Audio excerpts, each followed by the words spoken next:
Uttar Pradesh police आगामी विधानसभा सामान्य निर्वाचन 2022 को निष्पक्ष, सकुशल, प्रलोभन मुक्त एवं पारदर्शी तथा हिंसा रहित तरीके से कराने के लिए कटिबद्ध है और ये हमारी संवैधानिक ड्यूटी है। इस संबंध में आप सबको विदित है कि कल माननीय निर्वाचन आयोग भारत सरकार के द्वारा चुनाव के कार्यक्रम घोषित किए जा चुके हैं और उसके हिसाब से उत्तर प्रदेश में 7 चरणों में चुनाव होंगे। प्रथम चरण में 10 फरवरी को कुल 11 जनपदों के 58 विधानसभा में चुनाव होंगे। ये जनपद हैं शामली, मुजफ्फरनगर, बागपत, मेरठ, गाज़ियाबाद, गौतम बुद्ध नगर, हापुड़, बुलंदशहर, अलीगढ़, मथुरा,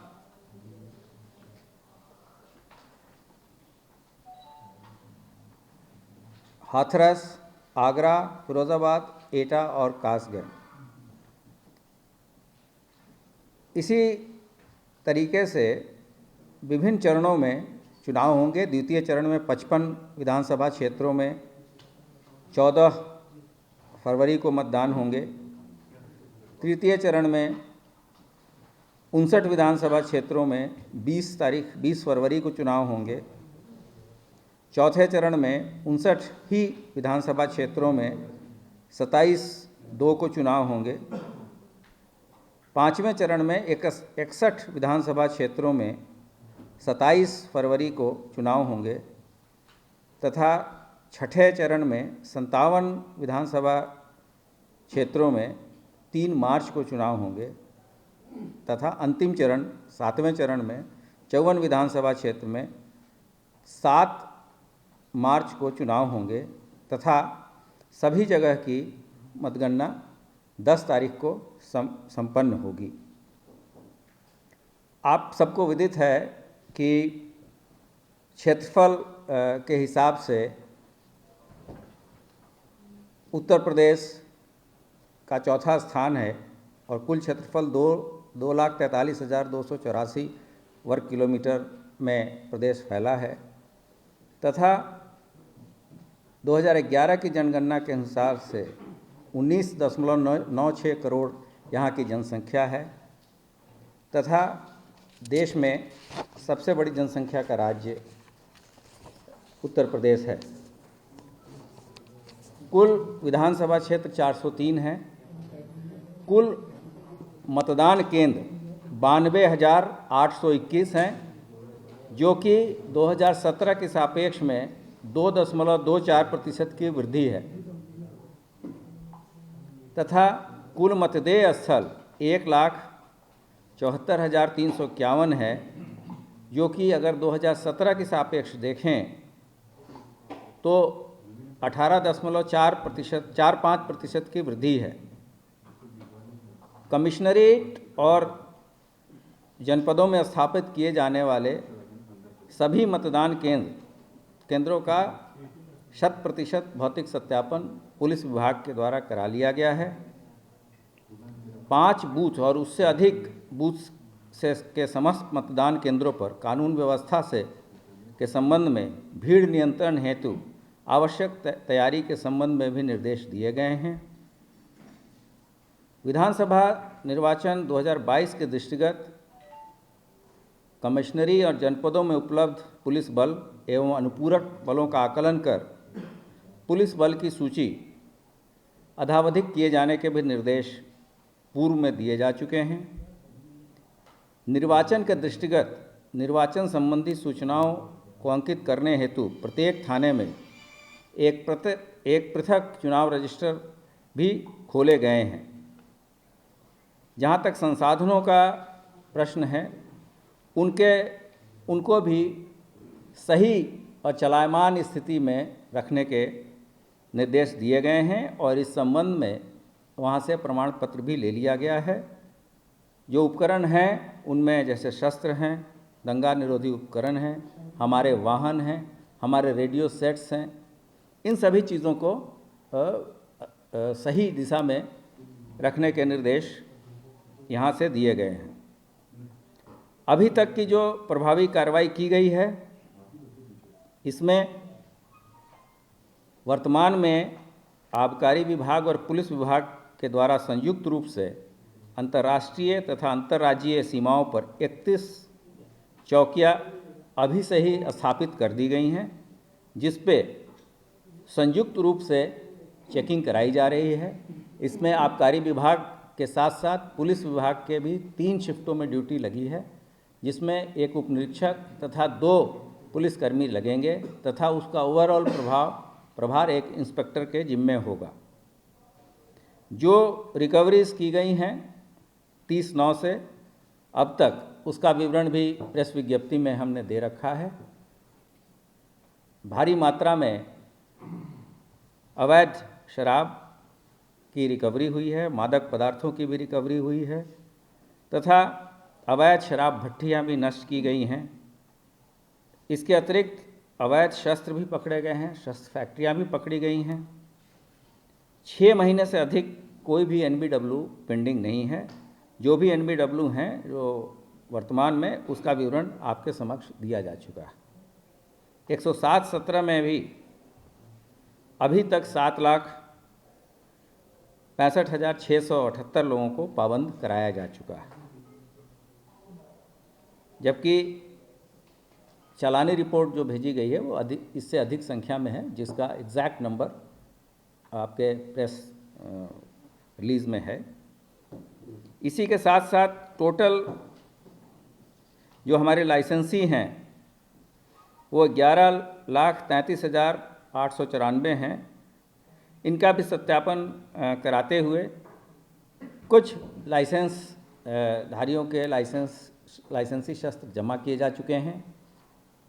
किन लोगों के जमा नहीं किए जाने हैं शस्त्र, इसके संबंध में जिला स्तर पे एक कमेटी बनी हुई है जो ये डिसाइड करती है कि ऐसे लोग जैसे जिनका अपना दुकान है, अपना कोई व्यवसाय है, या कोई आदमी बैंक में सुरक्षा गार्ड की ड्यूटी कर रहा है और उससे किसी तरह का कोई चुनाव के दौरान खतरा नहीं है, बहुत सारे उसके मानक हैं, उसके हिसाब से जिले स्तर पे उसको एग्जम्पशन दिया जाता है। –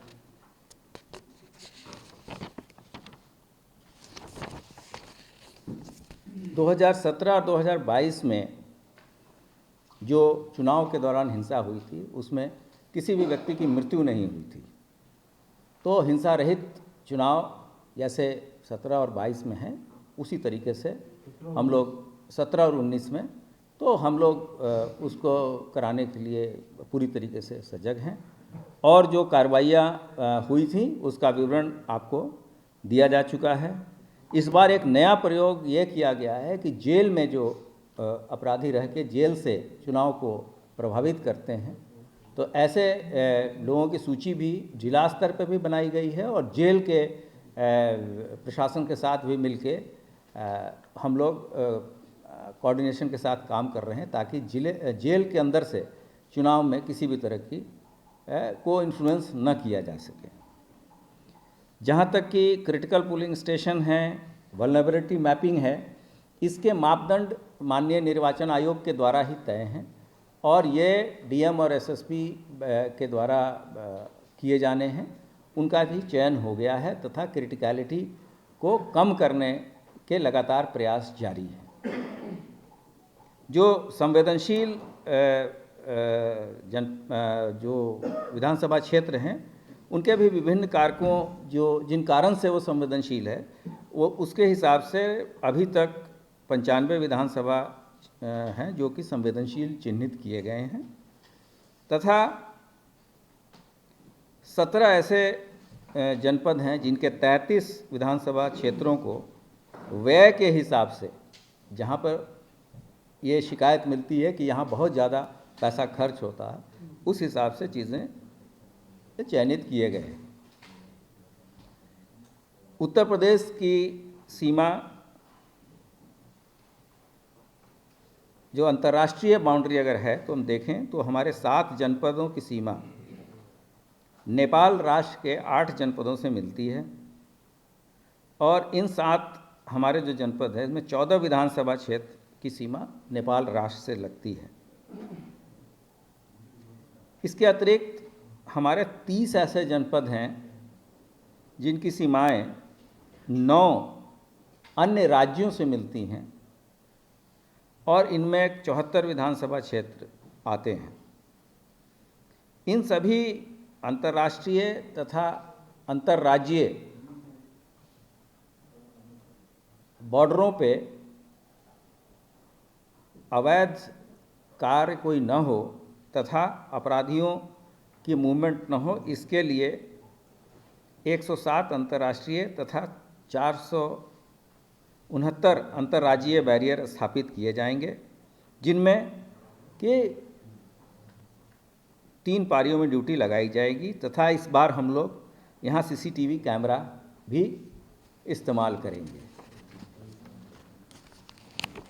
इस संबंध में नेपाल राष्ट्र तथा अन्य सभी सीमावर्ती राज्यों के साथ समन्वय गोष्ठियाँ ऑलरेडी विभिन्न तारीखों को की जा चुकी हैं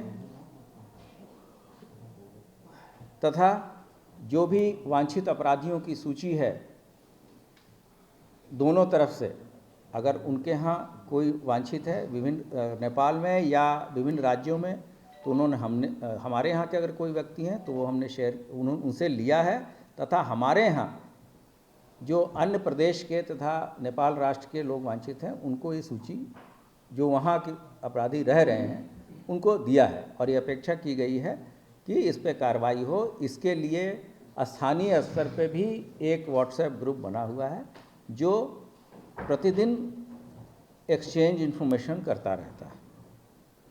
हमारी कुछ ऐसे कम्युनिकेशन शैडो एरिया है जो कि 11 जनपदों में आती हैं, जहाँ पर कि चुनाव के दौरान कम्युनिकेशन नहीं हो पाता है, तो उसके लिए हमारे पास सैटेलाइट फ़ोन तथा जो हमारे RT सेट्स हैं उसका हम लोग उपयोग करेंगे। इसमें भी 2017 के सापेक्ष में करीब 2.5% की कमी आई है। इस बीच में जो इंफ्रास्ट्रक्चर और बने हैं तो वहाँ पर हम इसका ट्रायल रन भी हमारे रेडियो शाखा के जो वरिष्ठ अधिकारी है वो पहले से कर लेते हैं ताकि चुनाव के दौरान किसी तरह का कम्युनिकेशन बाधित न हो।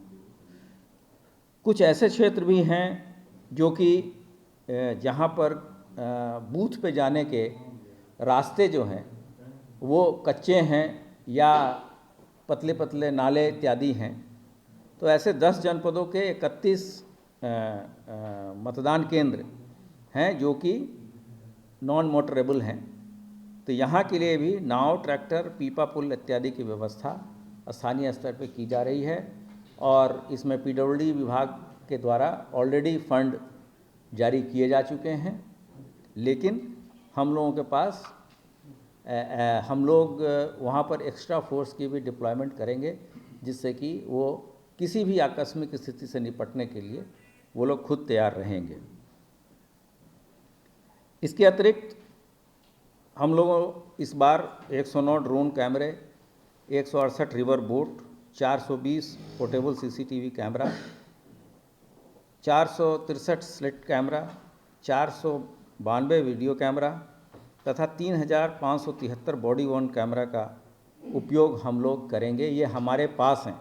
इसके अतिरिक्त बहुत सारे वीडियो कैमरा जिला प्रशासन तथा उस समय के सेक्टर जोनल मजिस्ट्रेट्स के द्वारा भी चुनाव के दौरान हायर किया जाएगा।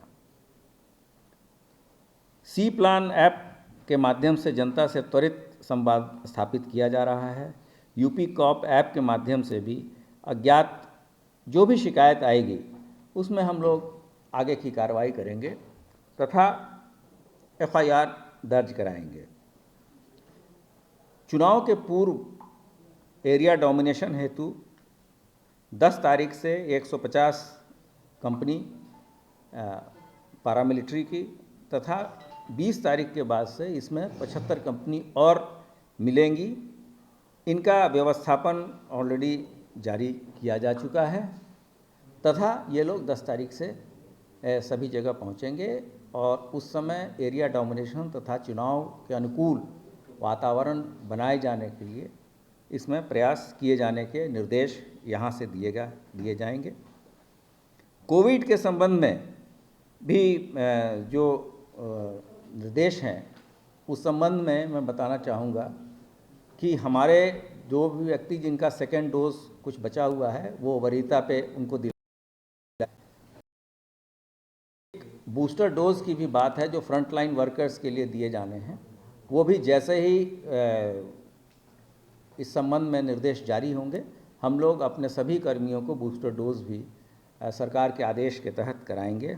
इसके अतिरिक्त प्रत्येक पोलिंग पार्टी को या पुलिस बल जो वहाँ नियुक्त होगा उसको अलग से कोरोना प्रिवेंटिव किट्स दिए जाएंगे जिसमें कि मास्क, हैंड ग्लव्स, सैनिटाइज़र इत्यादि उपलब्ध रहेगा।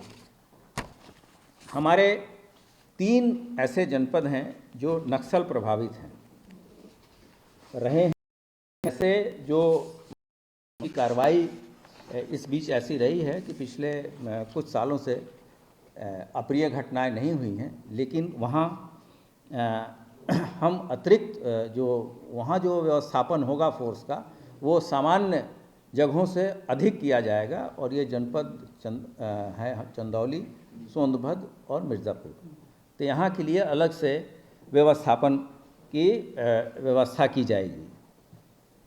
जो आगे हमारे प्लानिंग है इस संबंध में कल शाम से ही मोरल कोड ऑफ कंडक्ट लागू हो गया है और अब जो भी माननीय निर्वाचन आयोग के निर्देश हैं प्रचार के संबंध में, पोस्टर्स के संबंध में या दीवार इत्यादि पे पेंटिंग के संबंध में, इसके संबंध में कार्रवाई शुरू करा दी गई है और किसी भी परिस्थिति में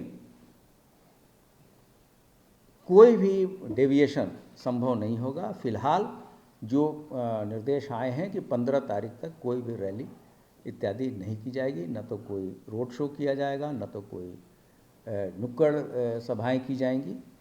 तो इसका 100% अनुपालन कराए जाने के लिए निर्देश हमने दे दिए हैं। निर्वाचन से में बहुत सारे ऐसे विभाग हैं जिनके साथ हमारा सूचना का आदान प्रदान होता है, तो इसके लिए हम लोगों ने अपने यहाँ भी एक कंट्रोल रूम का गठन किया है जिसमें 24 आवर्स हमारी सुविधा उपलब्ध रहेगी और इसमें कोई भी अगर शिकायत है तो वो भी दर्ज कराई जा सकती है। इसके अतिरिक्त हम हमारी 112 की जो सेवाएं हैं उस पर भी जो शिकायतें प्राप्त होंगी हम उसका वरीयता पे उसका परीक्षण करा के और हमारी जो सूचना का आदान प्रदान ये है कि राज्य निर्वाचन में जो जुड़े लोग हैं उनका कंट्रोल रूम है, उससे हमारा सीमलेस इंटीग्रेशन है ताकि कोई भी सूचना बिना समय वेस्ट किए रियल टाइम पे हम कर सकें। जब भी सभाओं इत्यादियों के बारे में जैसे भी निर्देश 15 के बाद जैसे मिलेंगे हम लोग उस पर कार्रवाई आगे की कराएंगे।